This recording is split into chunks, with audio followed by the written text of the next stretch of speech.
Welcome. In front of me is a REALME GT6, and today I will show you how you can capture a screenshot on this phone.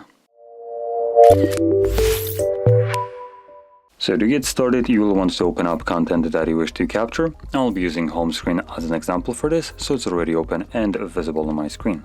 Just make sure that whatever you want to actually capture is visible right now on your screen. Once that's the case, hold your power button and the volume down at the same time.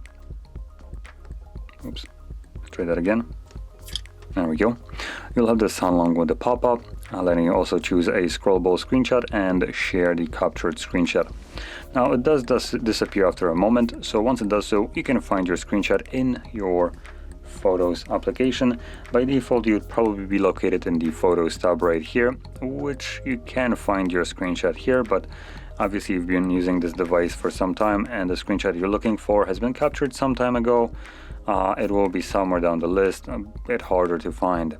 So better option would be to navigate into the albums, and in here you'll find a screenshot album. Now in this album you actually also find screen recordings, as you can see, but it's still way more organized as it's only showing you screenshots and screen recordings in here.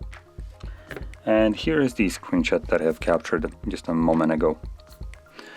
So, with that being said, if you found this video helpful, don't forget to hit like, subscribe, and thanks for watching.